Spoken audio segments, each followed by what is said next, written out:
ఆదికాండము 37వ అధ్యాయము 21వ వచనం చదువుకుందాం.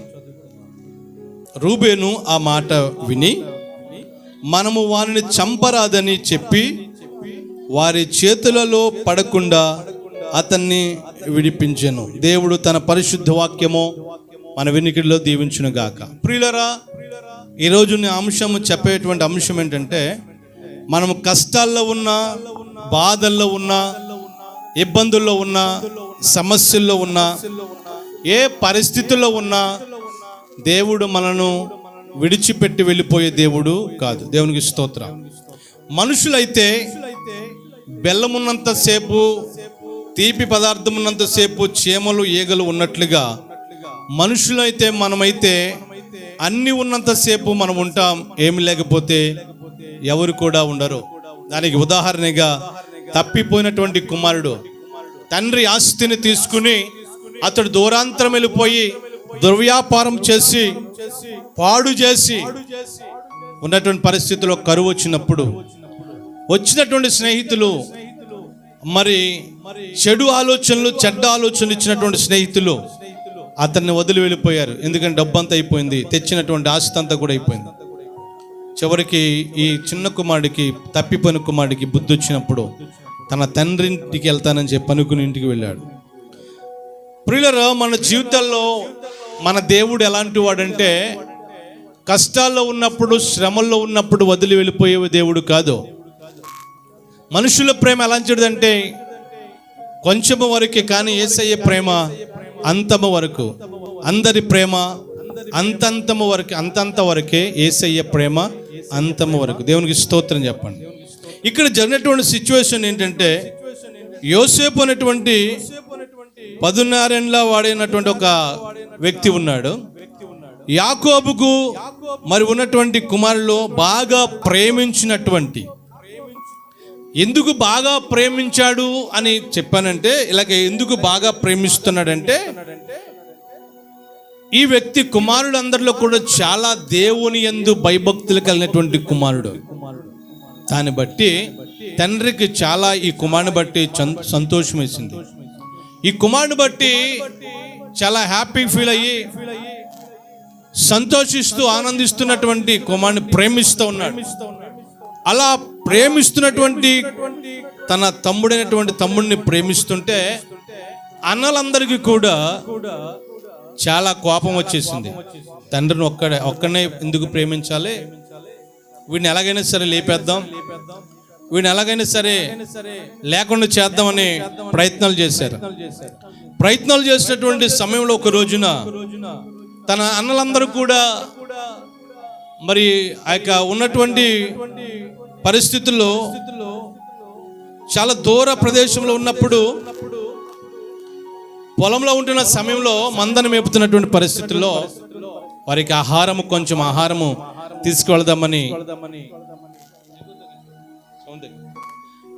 ఆహారాన్ని పంపించినప్పుడు ఆ యొక్క యోసేపు తీసుకుని వెళుతున్న సమయంలో, యోసేపు దొరికాడా మనకి, వీడిని చంపేద్దాం, వీడిని లేపేద్దాం అనుకున్నాడు. ఎందుకంటే యోసేపు అంటే తండ్రికి చాలా ప్రేమిస్తున్నాడు ఎక్కువ తండ్రి.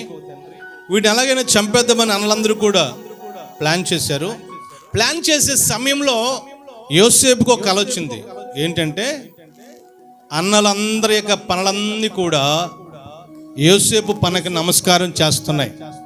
ఆ దర్శనం పొందాడు. ఆ దర్శనం పొందినటువంటి ఆ దర్శనం చెప్పిన సమయంలో ఆ అన్నలందరూ కూడా వాడి మీద పగబట్టి, ఎరా మేము నీకు నమస్కారం చెయ్యాలా, నీకు నమస్కారం చేయాలి మేము అని చెప్పి పగబట్టి, ఎప్పుడు దొరుకుతాడా అని చెప్పి చూస్తున్నారు ఈ అన్నలందరూ కూడా. ఇక్కడ దొరికాడు, రానే వచ్చాడు. వీరందరూ కూడా ఒక ఆలోచనలో పడ్డారు, వీడిని చంపేద్దాం రా, ఈయన ఏదో విధంగా లేపేద్దాం, మనకు దొరికాడు, ఇంటికాడైతే అస్తమానం తండ్రితోనే ఉంటున్నాడు, తండ్రి దగ్గరే ఉంటున్నాడు, మనకు దొరకట్లేదని చెప్పి ప్లాన్ చేశాడు. ప్లాన్ చేసేటువంటి సమయంలో ప్రియులరా, అతన్ని చంపేసి, మరి ఇదిగో సింహము పులు చంపేసింది, తినేసిందని చెప్తాం తండ్రికి అని ప్లాన్ చేసుకున్నారు. జరిగినటువంటి అద్భుతం ఏంటంటే, ప్రియులరా, దేవుడు మనతో ఎల్లప్పుడూ ఉంటాడు. ఆయన నమ్మినటువంటి వారిని ఎప్పుడు కూడా విడిచిపెట్టాడు. దేవునికి స్తోత్రం చెప్పండి. ప్రభువా, నీ మీదే నేను ఆధారపడుతున్నా, నీవే నాకు ఆధారము, నీవే నాకు ఆశ్రయము, నీవే నాకు తోడని ప్రభువుపై ఆధారపడేటువంటి వారిని దేవుడు ఎప్పుడు కూడా విడిచిపెట్టడండి. ఆ అన్నలందరిలో కూడా ఒక ఆయనకు ఒక ఆలోచన వచ్చింది.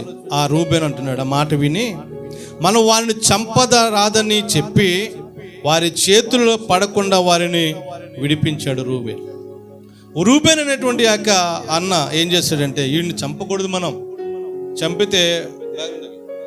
చంపితే బాగోదు, తండ్రి బాధపడతాడు అని చెప్పి అతను వాడి చేతుల్లో పడకుండా అతన్ని విడిపించాడంట. చాలా జాగ్రత్తగానండి.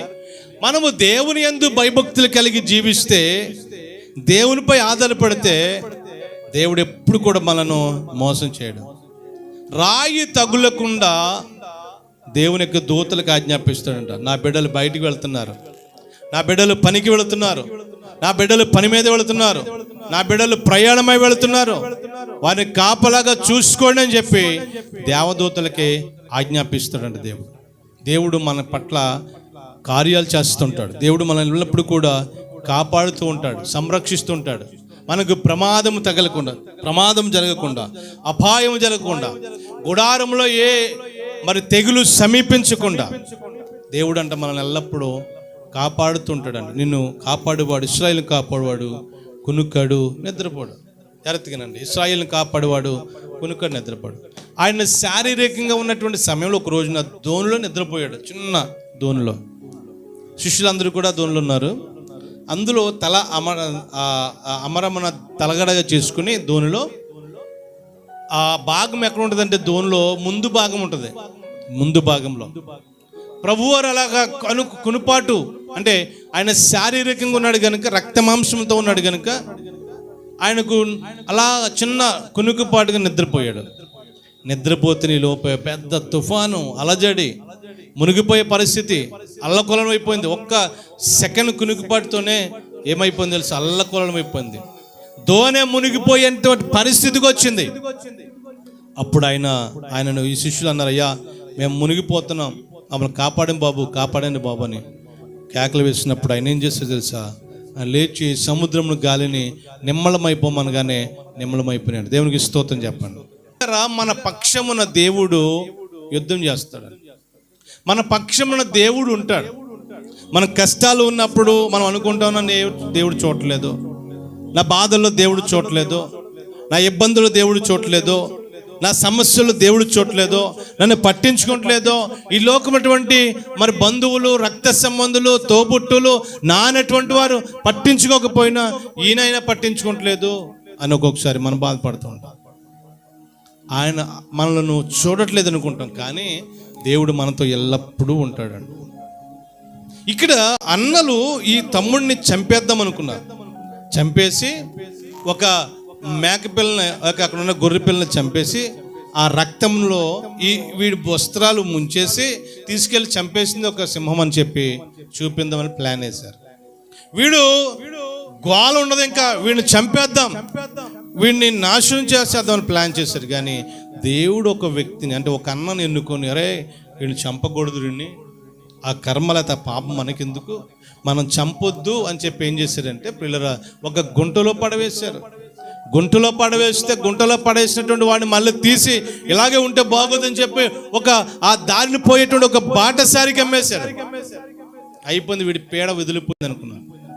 ఎందుకంటే అస్తమానం మనల్ని డామినేట్ చేసేస్తున్నాడు వీడు. తండ్రి గారు ఎప్పుడు చూసిన వీడినే ప్రేమిస్తున్నాడు, వీడి పేడ విరగడైపోద్ది, వీడిని గొడవ దరిద్రం వదిలిపోద్ది అనుకున్నాను. కానీ దేవుడు ఏం చేస్తాడంటే, జాగ్రత్తగా, ఇది మనకు తెలిసినటువంటి చరిత్ర. ఎందుకు గుర్తు చేస్తానంటే, మనం కష్టాలు ఉన్నప్పుడు దేవుడు మనల్ని ఎప్పుడు కూడా వదిలి వెళ్ళిపోయే దేవుడు కాదు. ఆ అంశం వచ్చింది కాబట్టి చెప్తా ఉన్నాను. వీళ్ళు అనుకున్నారు వీడితో పని అయిపోయింది, ఇంకా గొడవ లేదు. తండ్రి దగ్గరికి వెళ్ళి ఒక మేకపిల్లను చంపేసి రక్తంలో ముంచి ఆ యొక్క వస్త్రం తీసుకెళ్ళి చూపిందాం, నమ్ముతాడు అనుకున్నారు. కానీ తండ్రి కూడా నమ్మేశాడు. అయ్యో నా కుమ్మడా అని చెప్పి బాధపడ్డాడు. అయితే యోసేపును మాత్రం దేవుడు మరిచిపోలేదు. దేవునికి స్తోత్రం చెప్తాం. యోసేపును మాత్రం దేవుడు విడిచిపెట్టలేదు. జాగ్రత్తగానండి, యోసేపును మాత్రం దేవుడు విడిచిపెట్టలేదు. దేవుడు నమ్మదగిన దేవుడు అంటాడు. మనుషులైతే నమ్మదగిన వారం కాదు. ప్రియులరా, మనము మాట ఇచ్చి తప్పిపోతాం, కానీ దేవుడు అంట ఎన్ని కష్టాలు వచ్చినా, ఎన్ని ఇబ్బందులు వచ్చినా, ఎన్ని సమస్యలు వచ్చినా ఆయన మాట ఇచ్చిన వాడు కనుక తప్పకుండా నెరవేరుస్తాడు. ఆయన నమ్మదగిన దేవుడు. నిన్ను పిలిచిన వాడు నమ్మదగిన వాడు అన్నది. ఆ గుంటలో పడవేశారు, తీసి ఒక బాటసారికి అమ్మేశారు. వీడితో ఎంత ఈ గొడవ వదిలిపోయింది, దరిద్రం వదిలిపోయింది, లేక పేడ విరగడైపోయింది అనుకున్నారు. కానీ దేవుడు ఏం చేశాడు తెలుసా? ఆ వ్యక్తిని దేవుడు అంచులంచులుగా ఆశీర్వదిస్తున్నాడు, దీవిస్తూ ఉన్నాడు. ఎప్పుడైతే ఒక పోతీఫర్ అనేటువంటి ఒక ఇంట్లోకి అమ్మపడ్డాడో, ఒక దాసుడికి అమ్మపడ్డాడో, ఆ అడుగు పెట్టినటువంటి ఆ దాసుడు ఆ యొక్క గృహ యజమానుని దేవుడు దీవిస్తున్నాడు. దేవునికి స్తోత్రం. వీడు ఎప్పుడైతే అడుగు పెట్టాడో, ఈ యోసేపు ఎప్పుడైతే ఇంట్లో అడుగు పెట్టి పని చేస్తున్నాడో, ప్రభువా నా యజమాను దీవించండి తండ్రి, నా యజమాని కుటుంబాన్ని దీవించండి ప్రభు, నా యజమాని ఆశీర్వదించండి ప్రభు. ఈ ప్రార్థన చేస్తూ తన యజమాని గురించి కూడా ప్రార్థన చేస్తున్న కారణాన్ని బట్టి దేవుడు ఆ పోతీఫర్ అనేటువంటి వ్యక్తిని దీవిస్తూ ఉన్నాడు.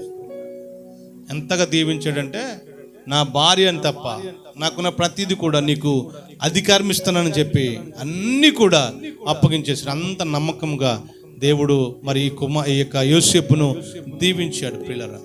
కానీ ఈ యోసేపు మాత్రం దేవుని మర్చిపోలేదు, దేవుని స్తుతిస్తూ ఉన్నాడు. కానీ ఒక రోజున పోతీఫర్ భార్య ద్వారా శోధన వచ్చి జైల్లో వేయబడి, జైల్లో బాధపడుతున్నప్పుడు కూడా ప్రభువుని వదిలిపెట్టలేదు. ప్రార్థన చేస్తుండగా ప్రియులారా, దేవుడు విడుదలిచ్చి అక్కడ ఆ రాజ్యానికి ఒక విధంగా ఆహారం విషయంలో అతను ఒక రాజుగా లేక ఒక అధికారిగా దేవుడు ఉన్నతమైనటువంటి స్థితిలో ఉంచాడు. దేవుని స్తోత్ర.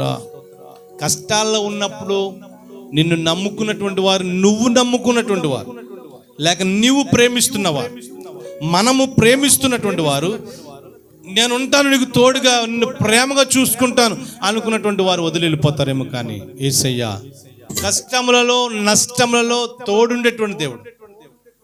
జాగ్రత్తగానండి, కష్టములలో నష్టంలో తోడుండేటువంటి దేవుడు. మన దేవుడు విడిచిపెట్టే దేవుడు కదా. హాగరు అనేటువంటి స్త్రీని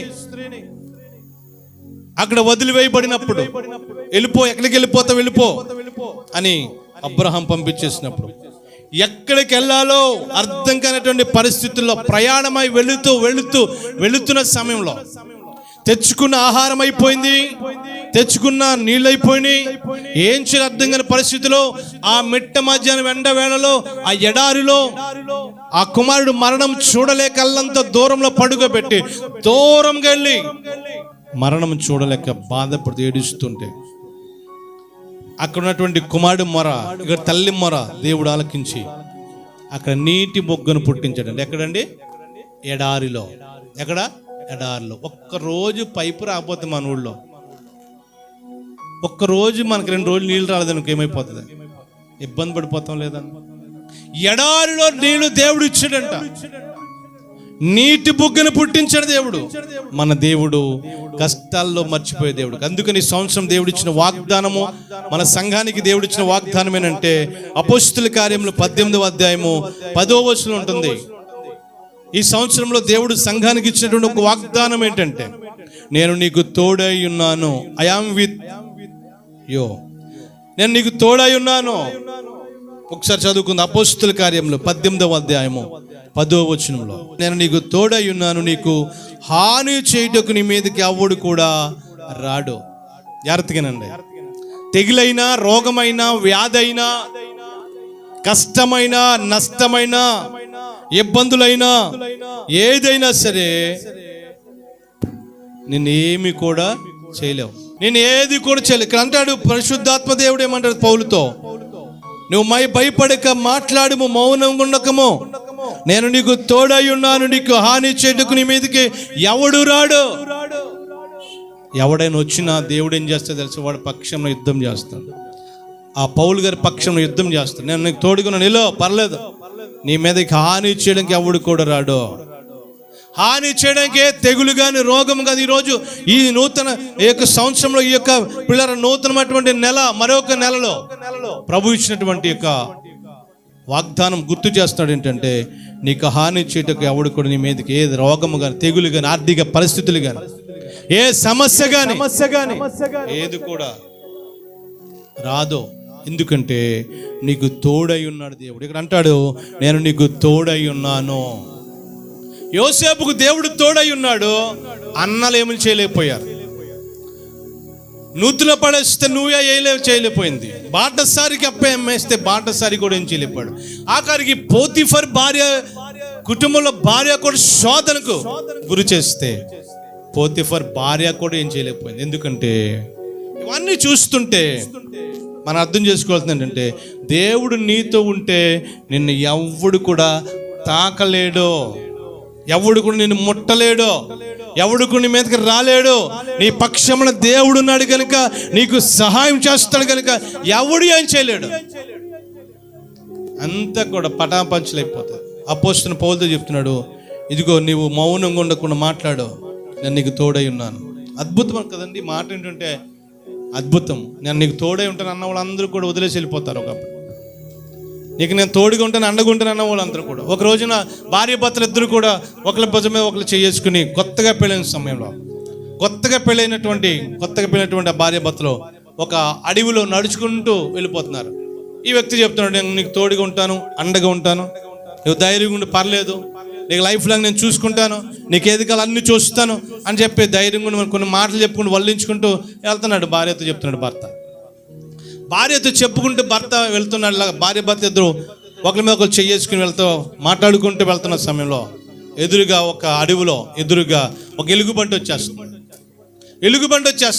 వచ్చేసిన వెంటనే ఈ భర్తకి ఒకసారి గుండె ఆగిపోయింది. అయ్యి బాబోయ్, ఎలుగుబంటి వచ్చేసింది బాబోయ్, ఏం చేయాలి అర్థం కాదు అన్న పరిస్థితిలో ఏం చేశాడు తెలుసు. అప్పుడు దాకా నేను నీకు తోడుకుంటాను, నీకు అండగా ఉంటాను, ధైర్యం గుండు, భయపడకో అనుకున్నటువంటి ఈ భర్త ఏం చేశాడు తెలుసా, ఆ మాట్లాడుతున్న మాటలో సడన్గా ఆగిపోయి ఈ భుజం మీద చెయ్యి కూడా సడన్గా చెయ్యి తీసేసినట్టుగా అనిపించింది భార్యకి.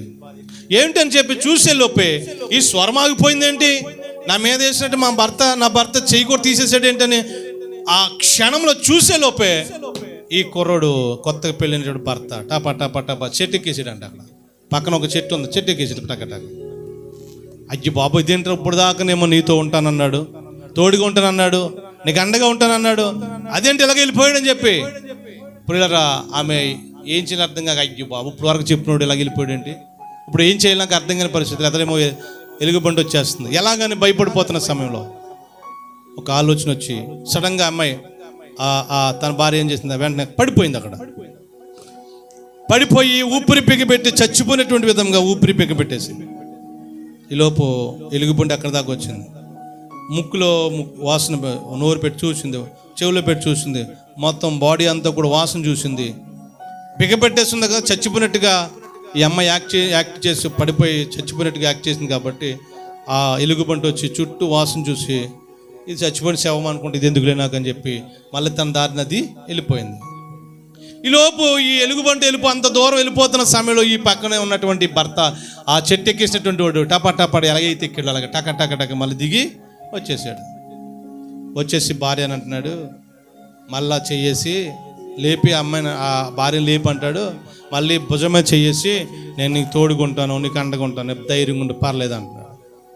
అలా నడుచుకుంటూ వెళ్తున్న సమయంలో ఒక డౌట్ వచ్చింది భర్తకి. ఏంటి, నేను టక అని ఎక్కేసాను కదా చెట్టు, ఎక్కేసిన తర్వాత ఎలుగుబండి వచ్చింది కదా, ఎలుగుబండి వచ్చిన తర్వాత నువ్వు పడిపోయావు కదా, పడిపోయినప్పుడు నీ చెవిలో వచ్చి ఏదో చెప్పింది, ఎలుగుబంటి ఏది చెప్పు అన్నాను అనేటోడికి భార్యకి ఏం చేయాలో అర్థం కాక అన్నది, ఇప్పుడు దాకా నీ భుజం మీద చెయ్యేసి నేను నీకు తోడుకుంటాను, అండగా ఉంటాను, ఆశ్రయంగా ఉంటాను అన్నటువంటి భర్త నేను రాగానే నన్ను చూసి భయపడి వెళ్ళిపోయినటువంటి నువ్వేం కాపురం చేస్తావు అని వదిలేయి అన్నదండి. దేవునికి స్తోత్రం.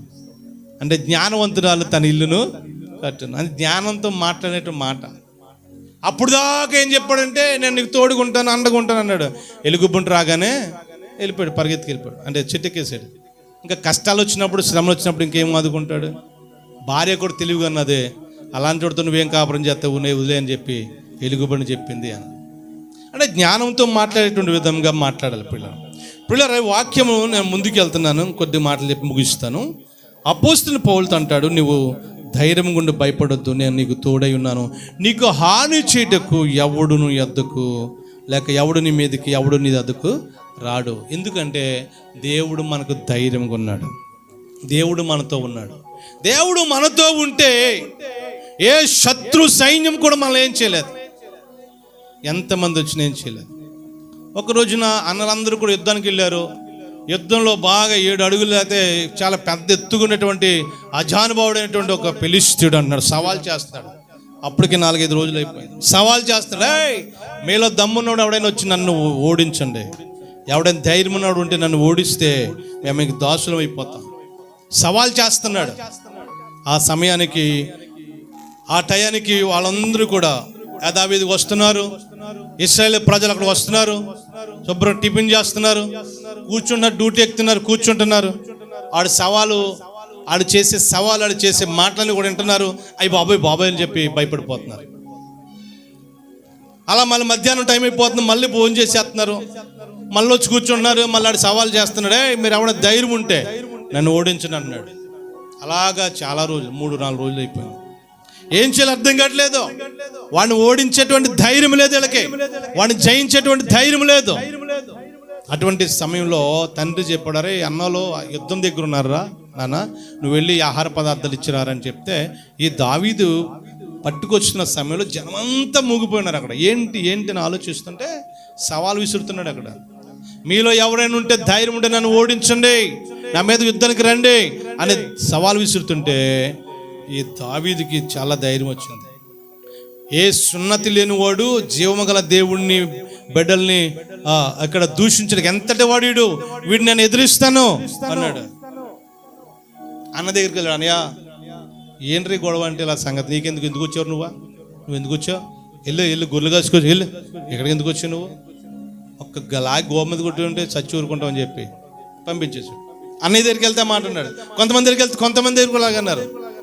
ఒకటి దగ్గరికి వెళ్ళి అన్నాడు, రే బాబు, యుద్ధం నేను సింహాన్ని మా యొక్క గొర్రెల మీదకి సింహం వచ్చినప్పుడు, ఒకసారి తోడేలు వచ్చినప్పుడు చంపేశాను, వీడు పెద్ద లెక్కేంటి నాకని చెప్పంటే ఆ దావీదు మాట విని రాజు దగ్గరికి వెళ్ళిపోయింది. ఆ మాట దావీదు అంటండి, అక్షయ్ కుమారుడు అంటండి, ఆడు జయిస్తాడంటండి అని చెప్పేటప్పటికి రాజు చెప్పరే, కుర్రాడు, చిన్న కుర్రాడు నువ్వు, ఆడు చూస్తేనేమో మనకి ఇంచుమించుకి లాభం అంత ఉంటాడేమో, వీడు చూస్తే ఈ దావీదు చూస్తే కుదంతున్నాడు, నువ్వు చూస్తే కుదంతున్నావు, వాడు చూస్తే అంటున్నాడు, వాడు నేను జయిస్తావురా. వీళ్ళందరూ కూడా 3 రోజుల నుంచి ఇప్పటి వరకే ఏం చేయాలి అర్థం కాక భయపడిపోతున్నారు, నువ్వెంతరా బాబు అని చెప్పంటే అక్కడ ఆ సౌలుతో చెప్తున్నాడు దావీదు, లేదండి గురువుగారు, రాజుగారు, మా తండ్రి యొక్క మందను మేపుతున్నప్పుడు, మా తండ్రి గారి మందరం మేపుతున్న సమయంలో ఒకరోజు సింహం వచ్చింది, దాన్ని 2 నోరు పట్టి పీల్చి నేను చంపేశాను.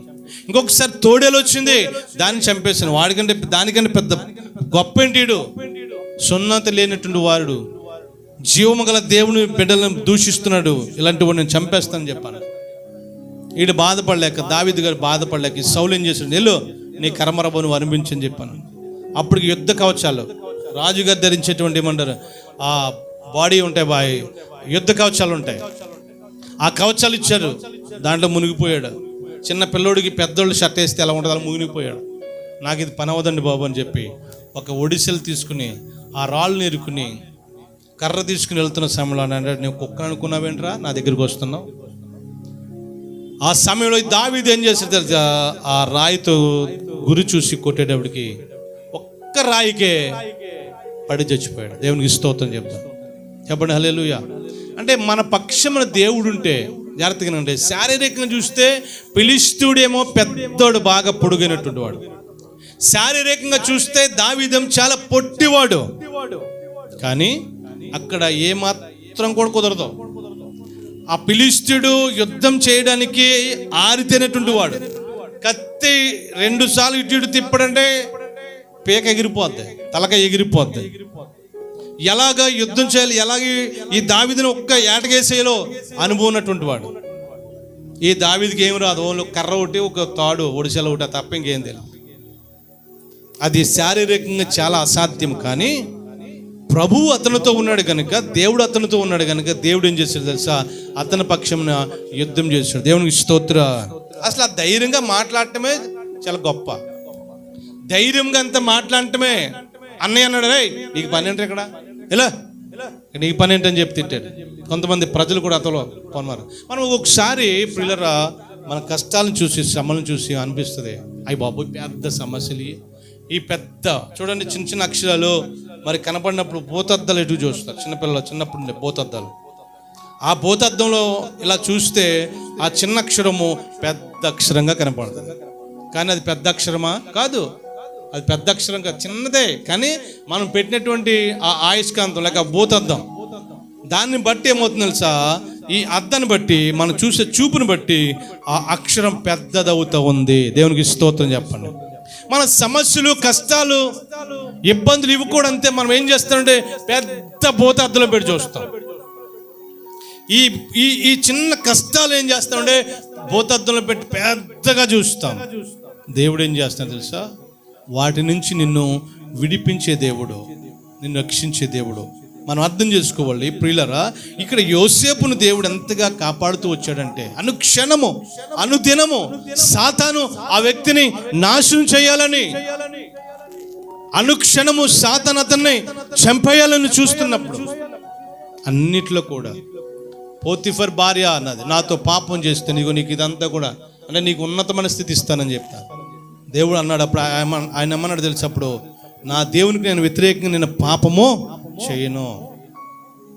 అందులో కూడా యథార్థంగా ఉండి భయభక్తులు కలిగి దేవుడు ఎదుగుతున్నాడు కనుక దేవుడు ఏం చేశాడు తెలుసు? ఒక రోజున కష్టాల్లో, సమస్యల్లో, శ్రమల్లో ఉన్నప్పుడు ఆ ఐగుప్తు రాజ్యానికి ఒక ఫుడ్ కమిటీకి ఒక రాజుగా, ఆహార ధాన్యంలో నిల్వ చేసేటువంటి దానికి ఒక అధికారిగా, వాటి మీద అధికారిగా పెట్టాడు. దేవుడు ఉన్నతమైన స్థితి ఇచ్చాడు. అప్పుడు అన్నలందరూ కూడా తెలుసుకుని, ఐగుప్తులో ఆహారం సమృద్ధిగా దొరుకుతుందంటరా, వెళ్ళి చూసొద్దాం రండిరా, తెచ్చుకుందాం రండిరా అని ఈ యాకోబు కుమారులు యోసేపు అన్నలందరూ కూడా బయలుదేరి వచ్చి అక్కడ కూర్చున్నటువంటి సింహాసనం మీద కూర్చున్నటువంటి యోసేపును గుర్తుపట్టకుండా, ఈయన రాజుగారు అనుకుంటా, ఈయన అధికారి అనుకుంటా అనుకుని గుర్తుపట్టకుండా, అంటే గుర్తుపట్టేటప్పటికి యోసేపు అని వారికి తెలియదు. ఆ రాజ్య వస్త్రాలు ఉన్నాడు. వాళ్ళు అనుకున్నారు మనం చంపేశాం కదండి, లేక ఎవరికో అమ్మేశాం కదా, వాడు ఎక్కడో పోయింటాడు, అయిపోయింటాడు, వాడి చరిత్ర మాసిపోయి ఉంటుంది అనుకున్నాడు. కానీ ఇక్కడ ఈ స్థితిలో ఉన్నాడని అన్నలు అనుకోలేదు. అక్కడికి వచ్చి నమస్కారం చేశారు. ఆ అన్నలందరూ కూడా సాగిలిపడి నమస్కారం చేస్తే ఈ యోసేపుకి అక్కడ దేవుడిచ్చిన ఏమంటారు ఆ ప్రవచనం లేక ఏమంటారు ఆ దర్శనము నెరవేర్చినటువంటి విధానం బట్టి దేవుణ్ణి స్తుతిస్తూ ఉన్నాడు. దేవునికి స్తోత్రం చెప్పండి, హల్లెలూయా. మాట ఇచ్చిన దేవుడు సంవత్సరాలు అవ్వచ్చు, నెలలు అవ్వచ్చు, రోజులు అవ్వచ్చు, కానీ దేవుడు ఎప్పుడు కూడా మాట తప్పడు. చెప్పలు కొద్ది మైపడుతుంది. అందరూ కూడా మనం అనుకుంటాం, మనం మర్చిపోతాం. ఇచ్చిన వాగ్దానం, సపోజ్ ఒకవేళ ఈ సంవత్సరం పోయిన సంవత్సరం ఇచ్చిన వాగ్దానం తీసుకుంటాం జనవరి 1 రోజున, వాగ్దానం మర్చిపోతాం. కానీ దేవుడు మాత్రము మర్చిపోవడం. దేవుడు ఇచ్చిన వాగ్దానం ఎప్పుడు కూడా నెరవేరుతూనే ఉంటుంది. ఇన్ని సంవత్సరాలు పట్టొచ్చు, రోజులు పట్టొచ్చు, కానీ దేవుని పట్ల ఏదైతే అనుకున్నాడో అది తప్పకుండా నెరవేర్చాడని పరిశుద్ధాత్మ దేవుడు తెలియచేస్తున్నాడు. అన్నలు అనుకున్నారు మన తమ్ముడు ఎప్పుడో కలిసిపోంటాడు, వాడు ఎక్కడో పోయి ఉంటాడో అనుకున్నారు. కానీ ఇక్కడ రాజసింహాసనం మీద కూర్చొని, రాజ వస్త్రాలు ధరించి, కాలు మీద కాలు వేసుకుని సింహాసనం మీద కూర్చుంటే గుర్తుపట్టలేకపోయారు. కానీ ఈ యోసేపుకి మాత్రం గుర్తొచ్చింది వీళ్ళందరూ మా అన్నలని. మన దేవుడు ఎలాంటి అంటే కష్టాల్లో, బాధల్లో వదిలిపెట్టే దేవుడు కాదు, అక్కడ కూడా దేవుడు మనను ఆదరించే దేవుడు. కనుక అటువంటి కృప దేవుడు ఈ సంవత్సరం అంతా, ఈ వారం అంతా దేవుడు మనకు దయచేయను గాక. దయచేసి ప్రార్థన చేసుకుందాం. దయచేసి అందరూ కళ్ళు మూసుకునండి. దయచేసి అందరూ కూడా కళ్ళు మూసుకునండి. విన్నటువంటి వాక్యాన్ని ఒక్కసారి జ్ఞాపం చేసుకుందాం. అన్నలైతే తన సహోదరుని చంపేయాలనుకున్నారు, అతను రూపుమాపేయాలనుకున్నారు, చంపేద్దాం అనుకున్నారు. కానీ దేవుడు అక్కడ రూబెన్ ద్వారా చంపనివ్వకుండా కాపాడడానికి దేవుడు తనకు కుమారుని వాడుకున్నాడు. ఈ రోజున మన జీవితాల్లో ఉన్న కష్టాల్లో మనం ప్రయాణం చేస్తుండొచ్చు. బాధల్లో మనం ఉండవచ్చు, ఇబ్బందుల్లో ఉండవచ్చు, ఆర్థికంగా నలిగిపోతున్నట్టు పరిస్థితులు ఉండవచ్చు, కష్టాలు, తెగుళ్ళు, రోగాలు, వ్యాధులు ఇవన్నీ నాకే రావాలా అని మనం సమస్యలతో ఉండవచ్చు. కానీ కష్టంలో, నష్టంలో మనకు తోడు ఉండేటువంటి దేవుడు, ఆయన మనతో ఉండేటువంటి దేవుడు.